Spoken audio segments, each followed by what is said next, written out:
పుట్టిన పిల్లలు మనందరికీ తెలుసు చాలా లేతగా ఉంటారు. వీళ్ళకి త్వరగా ఇన్ఫెక్షన్స్ అనేటివి వచ్చే అవకాశం ఉంటది కాబట్టి, మనం పుట్టగానే పిల్లల్ని ఎమ్మటే తాకకూడదు.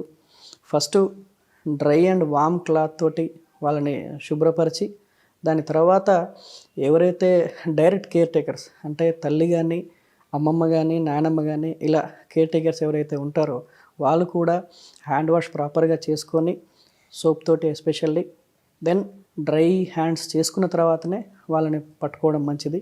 రెండోది ఎవరికైతే తుమ్ములు, దగ్గులు, జ్వరాలు లేదా ఇలా హెల్త్ ఇష్యూస్ ఉన్నవాళ్ళు ఈ పుట్టిన పిల్లలకి దూరంగా ఉండడం చాలా మంచిది.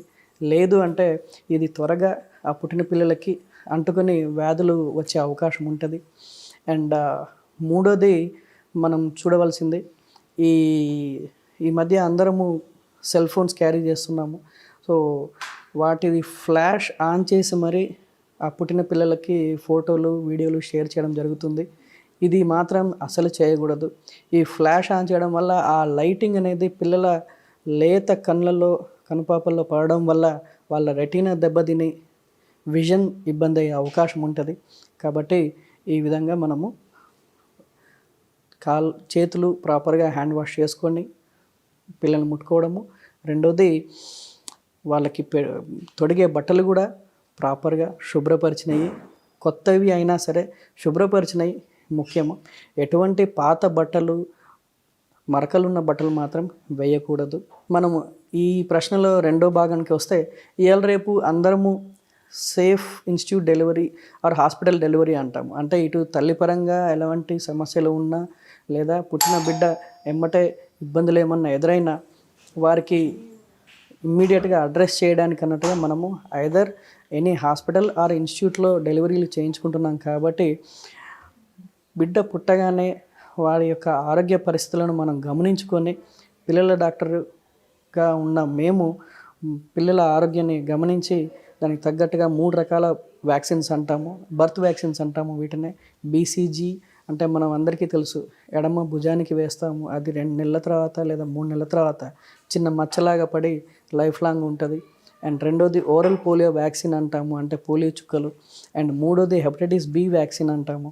అంటే ఇది చెడు రక్తం వల్ల లివర్ ఇన్ఫెక్షన్ వచ్చి పిల్లలకి ప్రాణాపాయం కాకుండా ఉండడానికి ఇచ్చే వ్యాక్సిన్. ఈ 3 రకాల వ్యాక్సిన్ మనము బర్త్ వ్యాక్సిన్స్ అంటాము.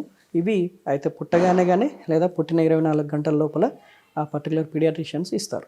ఈ విటమిన్ కే అనేది మనందరికీ బాడీలో ప్రొడక్షన్ ఉన్నా సరే అది పుట్టిన పిల్లల్లో చాలా తక్కువ మోతాదులో ఉంటుంది. అది తన లివర్లో తయారవ్వాల్సిన ఇంజెక్షన్ విటమిన్ ఇది ఎప్పుడైతే తక్కువ మోతాదులో వాళ్ళకి ప్రొడక్షన్ ఉంటుందో దీనివల్ల haemorrhagic disease of new born అంటాం. అంటే ఇది ఒక్కొక్కసారి ఈ విటమిన్ కే లోపం వల్ల బ్లీడింగ్ ఆగకుండా జరుగుతూ ఉండే అవకాశం ఉంటుంది. లైక్ బొడ్డు నుండి రక్తస్రావం జరుగుతూ ఉండడము లేదా మోషన్లో బ్లడ్ వస్తూ ఉండడము చాలా రేర్. బట్ స్టిల్ ఏంటంటే ఇన్సైడ్ ఆఫ్ ద బ్రెయిన్లో కూడా ఇంట్రాక్రేనియల్ హిమరేజ్ అంటాము. సో అలా జరిగి అది ఇమ్మీడియట్ కాంప్లికేషన్గా అంటే ఫిట్స్ల రూపంలో కానీ లేదా బేబీ కోమాలోకి వెళ్ళిపోయే అవకాశం కానీ, దీనివల్ల వెంటిలేటర్కి వెళ్ళిపోయే ప్రమాదము, ప్రాణ ప్రమాదం కూడా అయ్యే అవకాశం ఉంటుంది. లేదా లేటర్ ఆన్ వాళ్ళ ప్రిమెచ్యూర్ బ్రెయిన్ ఆర్ లేత బ్రెయిన్ కంటెంట్ ఏదైతే ఉంటుందో దానిలో ఈ బ్లడ్ అనేది ప్రెషర్ అనేది పెరుగుతూ ఆ బ్రెయిన్ యొక్క ఎదుగుదల తగ్గి లేటర్ ఆన్ బుద్ధిమాంద్యంలోకి వెళ్ళిపోయే అవకాశం కూడా ఉంటుంది. సో వీటన్నిటినీ మనము చాలా చిన్న ఇంజెక్షన్ తోటి నివారించవచ్చు. అదే మనకి ఇంజెక్షన్ విటమిన్ కే అంటాము. ఇది యూజువల్గా ఏదైతే నేను ఇందాక చెప్పినట్టుగా for the safety of both kid and మదర్కి మనం చూస్తాం. కాబట్టి ఇవాళ రేపు హాస్పిటల్స్లోనే డెలివరీ అవుతున్నాము. సో డెలివరీ కాగానే ప్రతి పిల్లలకి మనము పిల్లల డాక్టరు విటమిన్ కే అనే ఇంజెక్షన్ ఖచ్చితంగా ఇస్తారు.